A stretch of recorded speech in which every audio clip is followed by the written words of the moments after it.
24장 여호수아 24장 14절에서 18절까지 말씀입니다.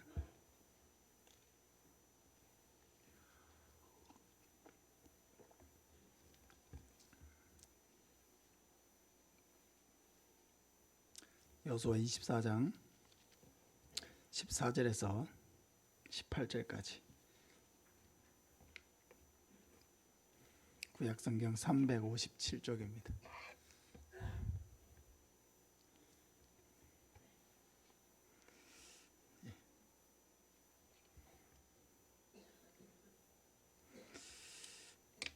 교독하겠습니다.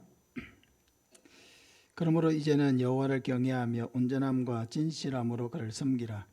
너희의 조상들이 강 저쪽과 애굽에서 섬기던 신들을 치워버리고 여호와만 섬기라.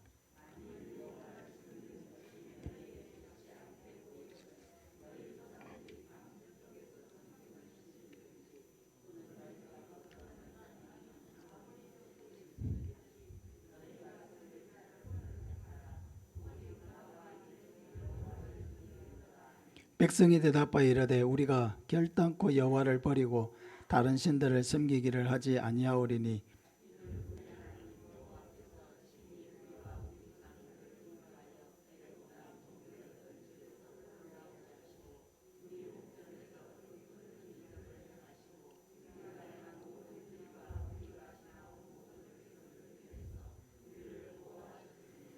여호와께서 또 모든 백성들과 이 땅에 거주하던 아모리 족속을 우리 앞에서 쫓아내셨음이라.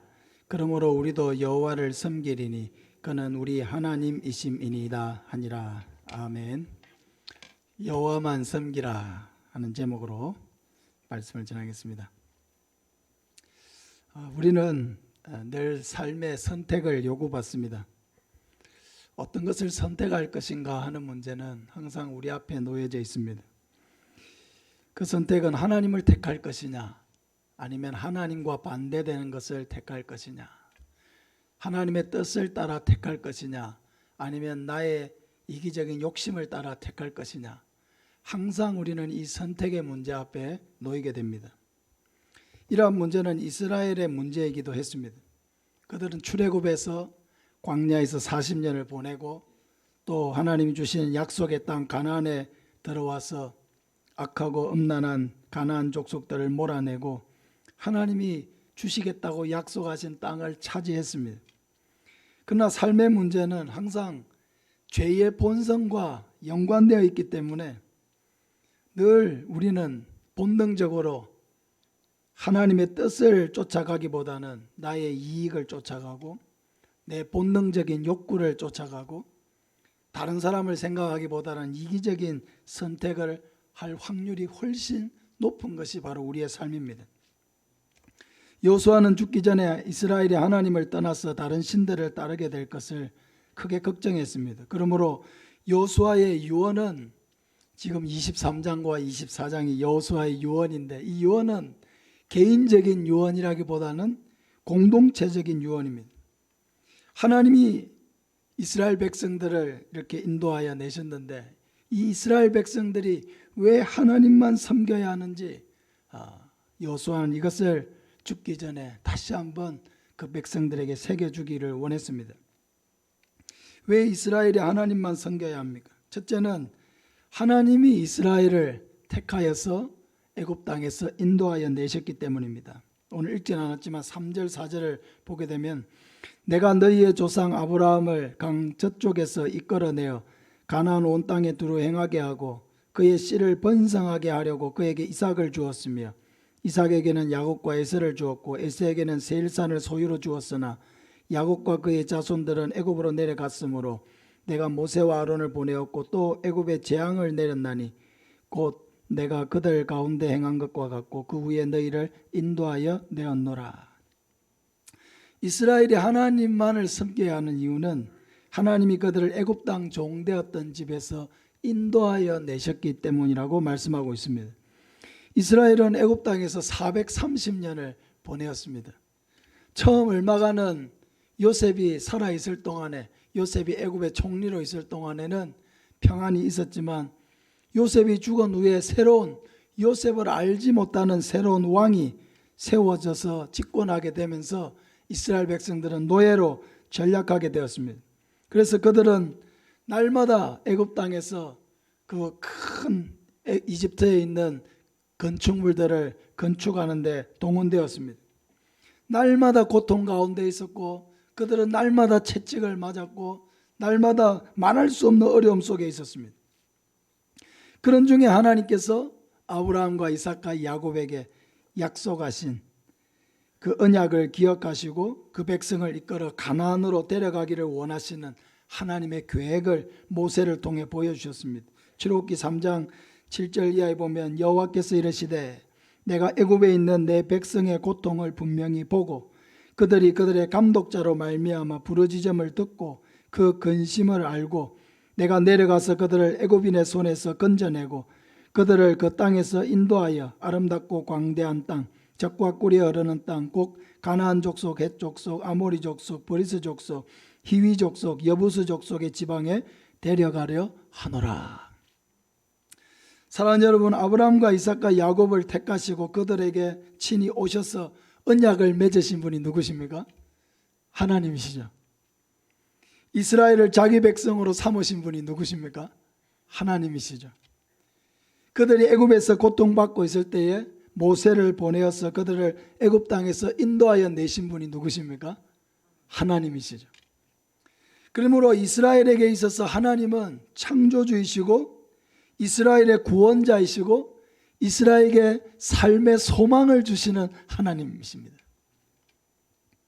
그래서 하나님은 항상 이스라엘 백성들에게 하나님 자신을 계시하실 때에 나는 너를 애굽 땅 종되었던 집에서 인도하여 낸 내 하나님 여호와라고 강조하셨습니다.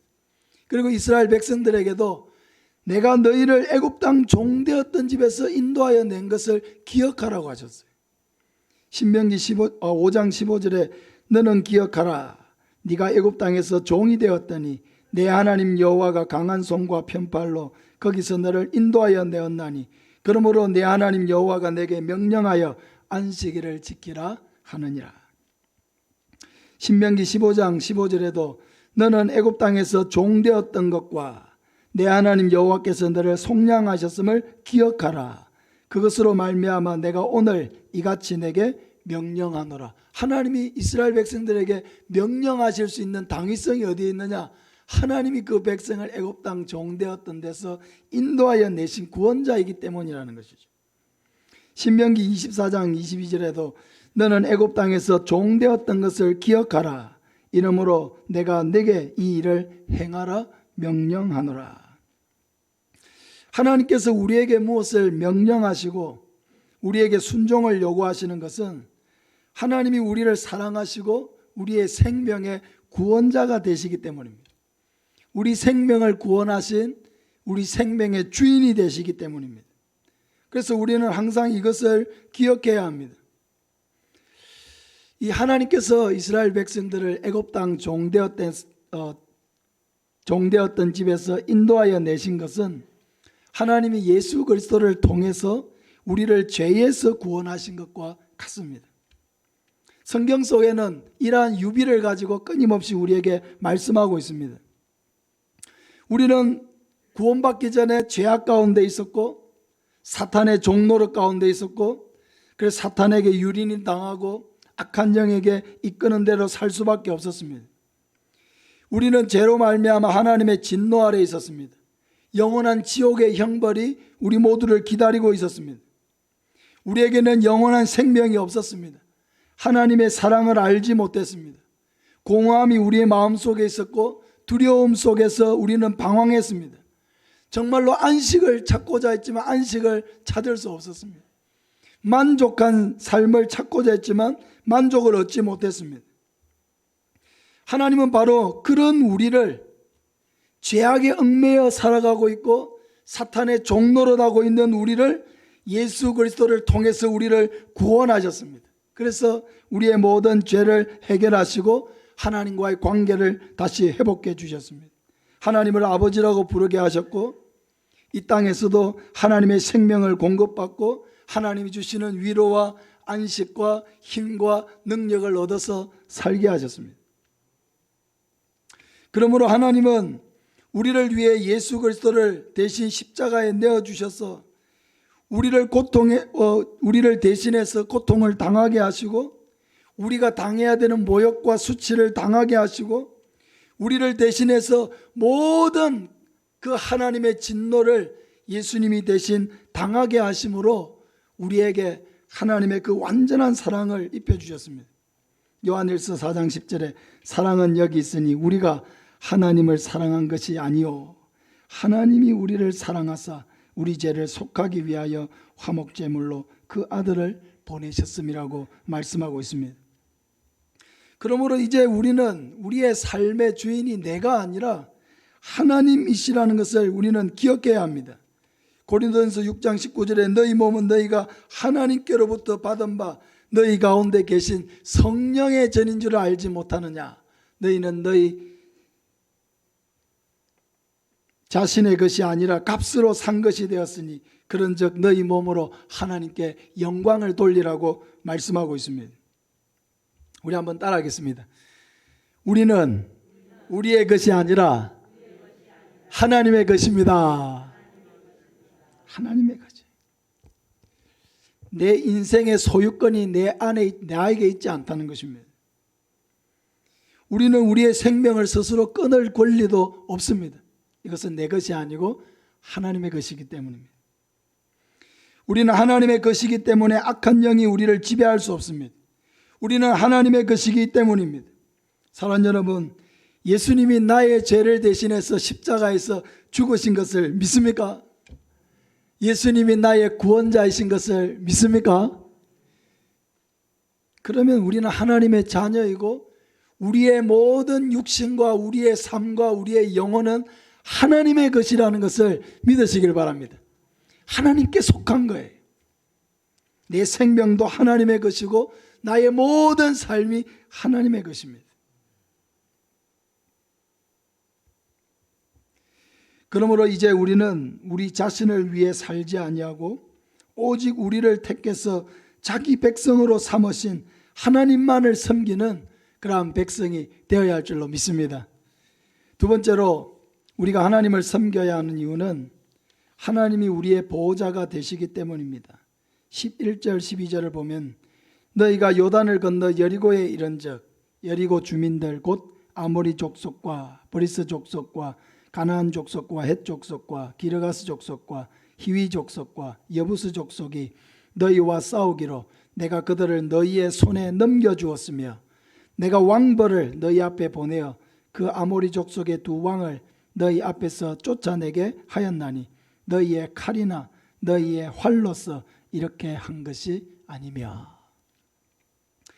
여러분 말씀드린 대로 이스라엘 백성들은 애굽에서 출애굽하기 전에 그들은 아주 심한 노동만 했을 뿐이지 무슨 전쟁을 연습하지 않았습니다. 무기를 만들어 보지도 않았고 전쟁에 훈련되지도 않았고 그들의 손에 그런 전쟁을 경험한 사람도 없었습니다. 그런데 이스라엘 백성들이 어떻게 그 가나안의 7 족속을 몰아낼 수 있었느냐 하는 것이죠. 가나안의 정탐을 갔던 사람들이 와서 뭐라고 보고했습니까? 그곳에는 큰 성벽들을, 견고한 성벽들을 짓고 살고 그곳에 또 누가 있다고 했습니까? 안악자손들이 살고 있다. 그인족들이 살고 있다는 거죠. 그리고 그 사람들은 발달된 문화를 가지고 있었어요. 철기 문명을 가지고 있었어요. 그러니까 철병거를 만들어서 그들은 전쟁에 익숙한 사람들이었다는 것입니다. 그런데 어떻게 이스라엘 백성들이 자기들이 한번 싸워보지도 않은 자기들이 어떻게 그 강한 가나안의 백성들과 싸울 수가 있었습니까? 어떻게 그들을 이기고 그 땅을 차지할 수가 있었습니까? 하나님께서 이스라엘을 대신해서 싸워주셨기 때문입니다. 하나님은 승리를 주고자 하는 자에게 승리를 주시고 하나님은 복을 주고자 하는 자에게 복을 주십니다. 할렐루야.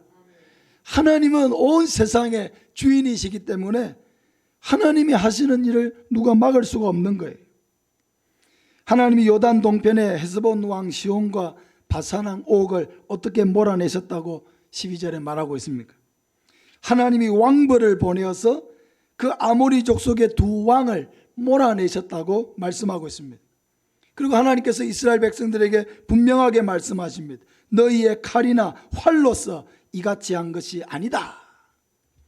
너희가 칼을 쓰고 활을 쏘아서 그 백성들을 쓰러뜨리고 그렇게 해서 차지한 땅이 아니라는 거죠. 하나님이 다 하셨다는 거예요. 왕벌을 보내어서 그 왕들과 그 백성들을 몰아내셨다는 것이죠.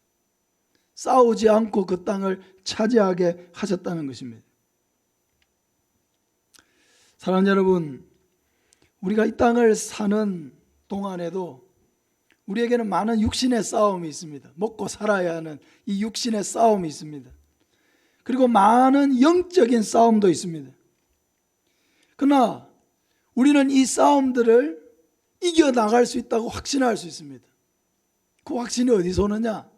내 능력이 아니라는 거죠. 내 능력의 탁월함으로 육신의 싸움을 이루고 영적인 싸움을 이길 수 있는 것이 아니라 우리가 섬기는 하나님을 의지할 때에 그 하나님께서 우리와 함께 하시고 우리를 도와주심으로 이길 수 있다는 것입니다. 그러므로 우리에게 중요한 것은 항상 하나님, 우리의 하나님 여호와를 의지하는 것입니다. 이스라엘 백성들이 출애굽 이후에도 많은 역사들을 경험했지만 그들이 가나안에 들어갈 때 요단강을 어떻게 건너갔습니까? 그때 요단강에 물이 철철 흘러 넘쳤다고 그랬어요. 근데 그 요단강이 어떻게 마른 땅 멈춰서게 됐고 흘러가던 그 요단강이 멈추게 되고 이스라엘 백성들이 마른 땅같이 그 요단 땅을 건너갔습니다. 그들이 여리고성을 무너뜨릴 때 어떻게 무너뜨렸습니까? 그냥 단순히 한 바퀴 돌고 마지막 날에는 7바퀴 돌고 제사장들은 양각 나팔을 불고 백성들은 그 성을 향해서 외쳤습니다. 여호와께서 우리에게 이 성을 주셨습니다 하고 외치니까 그 성이 무너졌다는 것이죠. 가나안에 31명의 왕이 다스리고 있었는데 어떻게 이스라엘 백성들이 그 31명의 왕을 몰아내고 그 땅을 차지했습니까? 하나님이 하셨다는 것이죠. 그 땅에 살고 있었던 백성들이 이스라엘보다 약해서 진 게 아닙니다. 그들의 무기가 약해서 진 것도 아닙니다. 그들이 전쟁을 하지 못해서 진 것도 아니라는 거예요. 그들은 대단한 용사들이었어요. 하나님이 이스라엘을 보호하시고 이스라엘에게 그 땅을 주기로 하나님이 작정하셨기 때문에 하나님께서 그 땅의 백성들을 몰아내시고 승리를 주신 것입니다. 그러므로 우리는 항상 우리의 승리가 나에게서 나오는 것이 아니라 우리가 의지하는 하나님에게서 나온다는 것을 믿으시기를 바랍니다. 시편 115편 9절 이하에 이스라엘아 여호와를 의지하라. 그는 너희의 도움이시요 너희의 방패시라. 우리 같이 읽읍시다. 아론의 집이여 여호와를 의지하라. 그는 너희의 도움이시요 너희의 방패시로다. 여호와를 경외하는 자들아 너희는 여호와를 의지하여라. 그는 너희의 도움이시요 너희의 방패시로다. 할렐루야. 이스라엘아 여호와를 의지해라. 그는 너희의 도움이시요 너희의 방패시라. 할렐루야. 그 아이들도 고민이 많죠. 어른들만 고민이 많은 게 아니고 아이들도 고민이 많습니다. 근데 아이들이 고민하는 것은 어른들이 생각할 때는 참 웃긴 고민들이 많습니다.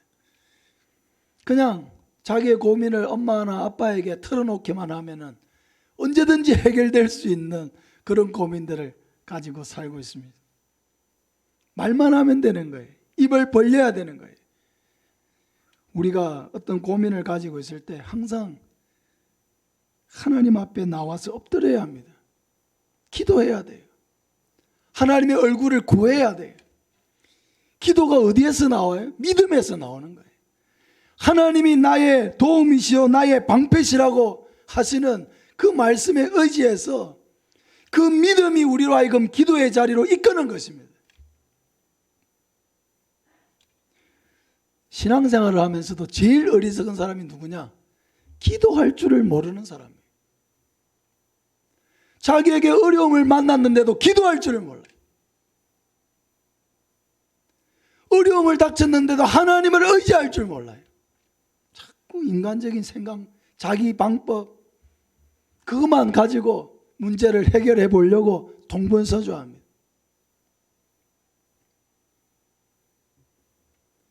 하나님을 의지하지 않는데 하나님을 왜 믿습니까?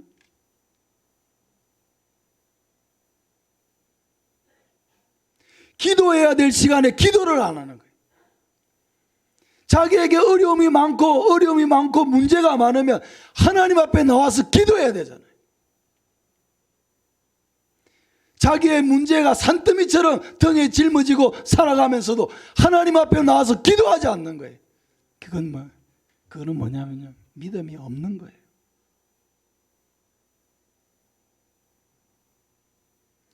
기도는 믿음에서 나오는 것입니다. 하나님이 나의 도움이시고 나의 방패시라고 하는 분명한 믿음에서 기도의 자리로 나오는 거예요.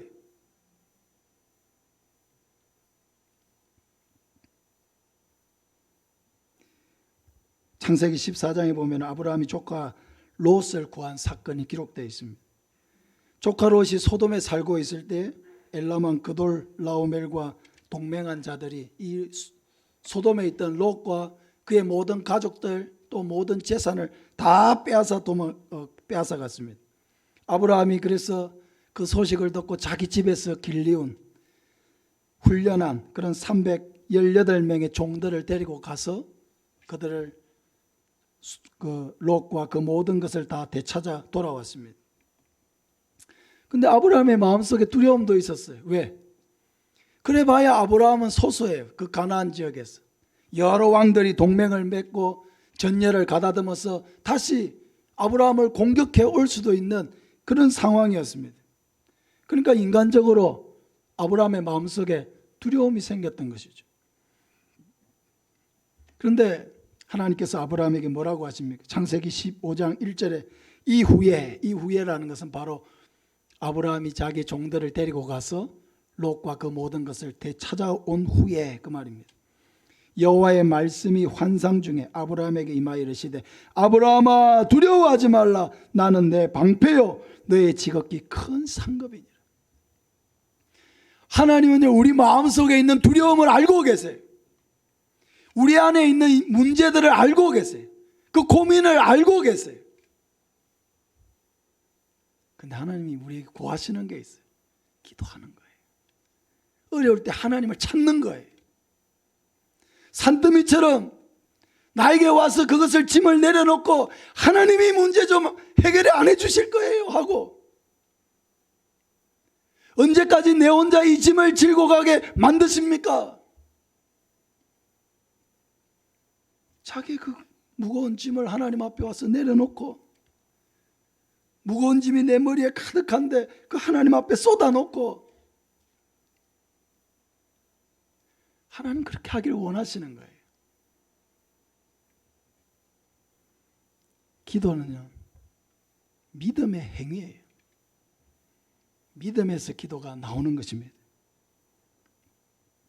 우리 한번 따라합시다. 하나님은 나의 방패요 나의 상급이십니다. 할렐루야.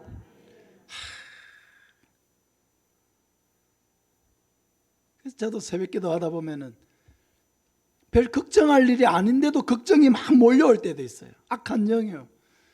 작은 근심도 크게 만들어주는 게 악한 영이에요.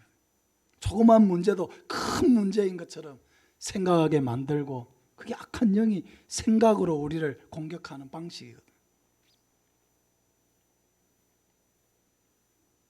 그 마음속에 나도 모르는 두려움이 사무칠 때가 있어요. 염려가 사무칠 때가 있어요. 지극히 인간적인 염려예요. 근데 그날 새벽에 하나님께서 이 말씀을 생각나게 하시더라고요.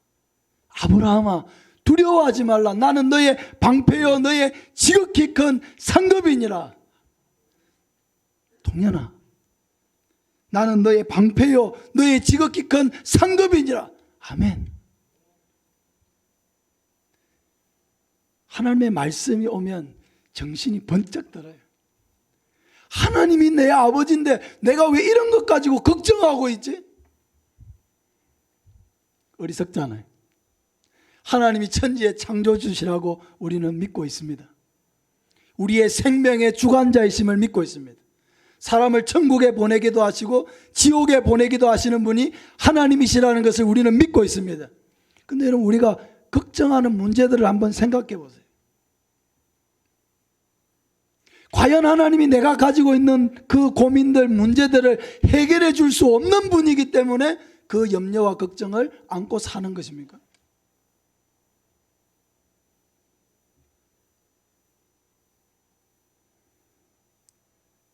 두려워하지 말라. 나는 내 방패요 너의 지극히 큰 상급이니라. 사랑하는 여러분, 모든 것은 믿음에서 나오는 거예요. 기도를 오래 한다고 들어주시고 짧게 한다고 안 들어주시고 그런 하나님은 아니에요. 그러나 기도가 응답되기 위해서는 반드시 믿음에서 나온 기도해야 돼요. 할렐루야. 무슨 믿음이냐? 하나님이 어떤 분이신지를 알고 믿는 그 믿음에서 나와요. 하나님은 내가 어떤 문제를 가졌든지 그 문제를 해결해 주실 수 있는 능력이 있는 분이라는 것을 분명하게 믿고 하나님 앞에 나와 기도해야 되는 거예요.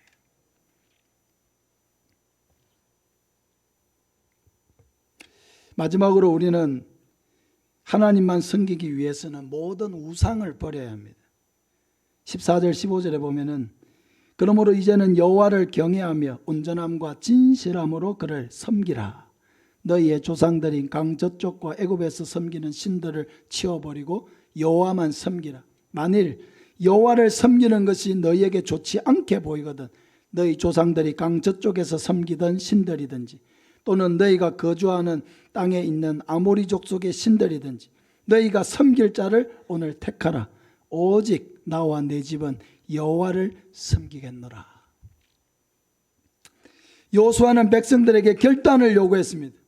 하나님을 섬기고자 한다면 여호와를 경외하고 온전함과 진실함으로 섬기라고 촉구했습니다. 하나님을 섬긴다고 하면서도 섬기는 것도 아니고 안 섬기는 것도 아니고 그렇게 하지 말라는 거예요. 만약에 하나님을 섬기는 것이 마음에 좋지 않게 여겨진다면 너희가 오늘 섬길 자를 택하라고 이야기합니다. 그러나 나와 내 집은 오직 여호와만 섬기겠노라. 사랑하는 여러분, 하나님만을 섬기기로 작정하십니까? 하나님만이 참 하나님이 되시고 내 인생의 인도자가 되신다는 것을 믿습니까? 그러면 우리의 인생에서 몇 가지를 제거해야 합니다. 첫째는 우상을 제거해야 합니다. 너는 나 외에는 다른 신들을 내게 두지 말라고 하셨어요. 하나님을 섬기면서 조상 제사를 겸할 수 없습니다. 하나님을 섬기면서 집에 신주단지를 둘 수 없습니다. 하나님을 섬기면서 부적을 가지고 다닐 수 없습니다. 하나님을 섬기면서 무슨 징크스 같은데 얽매일 수 없습니다. 하나님을 섬기면서 뭐 이사나 결혼이나 무슨 날을 잡을 때 손 없는 날 같은 것을 생각해서 잡거나 하지 않습니다. 미신이죠. 하나님을 섬기면서 점을 보거나 요행을 바라지 않습니다. 하나님 외에 다른 신, 해나 달이나 별이나 무슨 바다신이나 바위신이나 사람이 만든 형상이나 그 어떤 미신을 숭배하거나 그런 일들에 관여하지 않습니다. 하나님을 섬긴다는 것은 하나님이 아닌 것을 다 제거해야 되는 거예요. 하나님을 섬기면서 다른 것을 겸하여 섬길 수 없는 거예요. 하나님을 섬기는 자는 반드시 주일을 다른 날과 구별해야 합니다. 하나님보다 다른 것을 앞세워서는 안 돼요. 주일에 하나님 앞에 예배드리는 것보다 자기의 어떤 사업이나 누군가의 만남이나 무슨 경조사를 챙기는 일이나 어떤 모임을 참여하는 것, 이런 것들을 예배보다 앞세울 수 없습니다.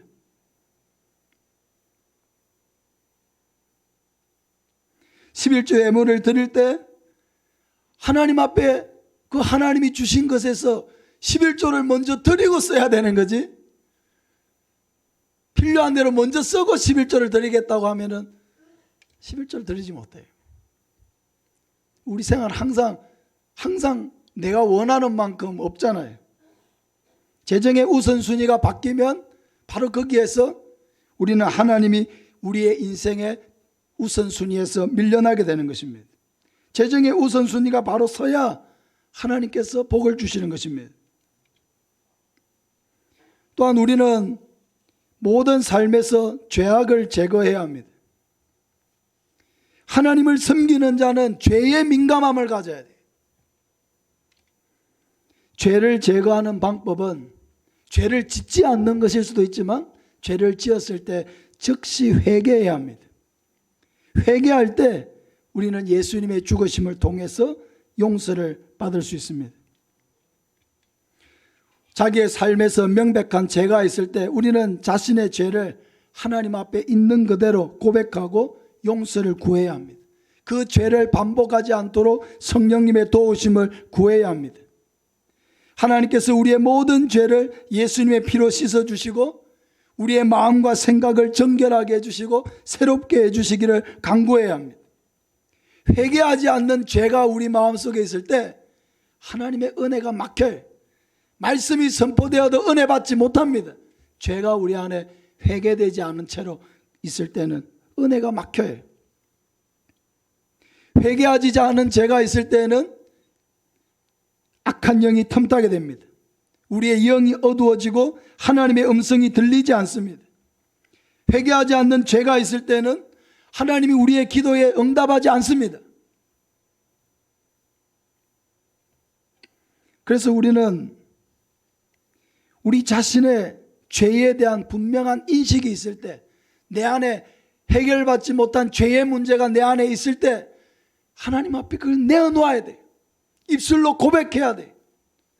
용서를 구해야 돼요. 그때 성령님께서 우리의 마음을 붙잡아 주시고 우리의 마음을 충만케 하셔서 거룩한 백성으로 살 수 있는 힘과 용기를 주십니다. 또한 회개는 우리의 의지를 넘어서는 부분도 필요해요. 회개하려고 해도 회개가 잘 터져 나오지 않아요. 자기의 죄에 대한 인식이 너무나 경솔할 때가 있어요.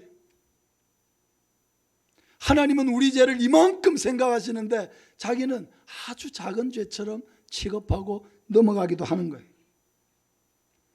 그때 하나님의 관점으로 내 죄를 보려고 하면은 바로 성령님의 은혜가 필요해요. 성령이 우리에게 충만하시고 그 성령이 나의 죄를 조명해 주실 때 그 죄가 하나님의 관점으로 보이기 시작하는 거예요. 그 죄가 얼마나 하나님 앞에 가증하고 악한 것인지를 보게 해주시는 거예요.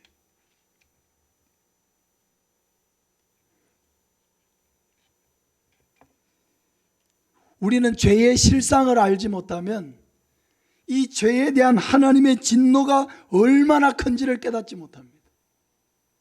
그러나 성령님께서 우리의 마음을 주장해 주시고 우리 안에 회개의 영을 부어주시고 작은 죄도 하나님 앞에서 두려움으로 볼 수 있는 마음을 주실 때에 우리는 이 죄가 얼마나 하나님의 큰 진노 아래 있다는 것을 깨닫게 되는 거예요. 그러므로 회개야말로 하나님의 은혜 속으로 들어가는 비밀의 문과 같은 거예요.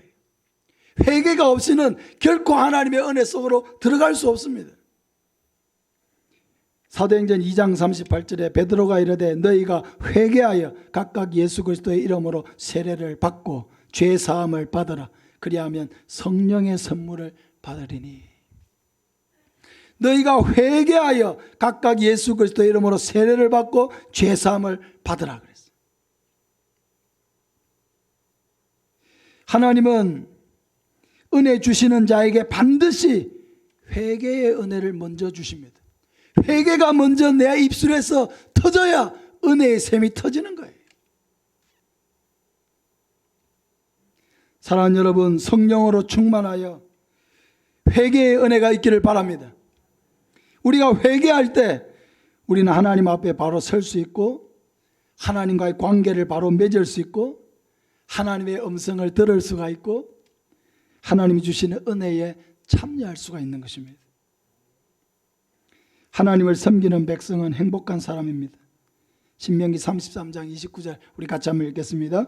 이스라엘이여 너는 행복한 사람이로다. 여호와의 구원을 너같이 얻은 백성이 누구냐? 그는 너를 돕는 방패시요 내 영광의 칼이시로다. 내 대적이 내게 복종하리니 네가 그들의 높은 곳을 밟으리로다. 아멘. 이스라엘이여 너는 행복한 사람이로다. 할렐루야. 우리는 행복한 사람이에요. 하나님의 구원을 우리와 같이 받은 자가 누구입니까? 아직도 많은 사람들은 이 공개된 비밀, 예수 그리스도를 통한 죄사함과 영원한 천국의 비밀을 알지 못하고 살아가고 있습니다. 그냥 다른 사람들과 비교하면서 좀 더 넓은 아파트에 살면 그게 뭐 대단한 것인 줄 알고, 남보다 좀 더 돈을 가지고 있으면 그게 뭐 대단한 자랑인 줄 알고, 그것을 안위를 받고 위로를 받고 그냥 사는 거예요.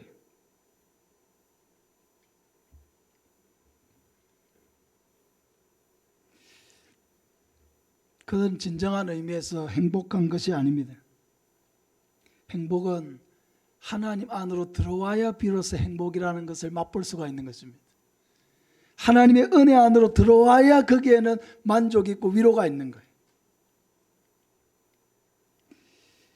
하나님은 우리를 너무나 사랑하시고 우리 한 사람 한 사람을 향한 엄청난 은혜와 복을 예비하고 계십니다. 다만 우리는 하나님이 미워하시는 것을 우리의 삶에서 제거해야 합니다. 우상을 숭배하면서 하나님을 섬길 수 없습니다. 하나님을 내 삶의 우선순위에 두지 않으면 하나님을 올바로 섬기는 것이 아닙니다. 죄를 가까이 하고 회개함이 없이 하나님을 섬길 수 없습니다. 우리를 택하시고 우리를 구원하시고 우리를 인도하시고 우리를 보호하시는 그 하나님을 온전히 믿고 하나님이 주시는 복을 누리며 살아가는 저와 여러분 되시기를 예수님의 이름으로 축복합니다.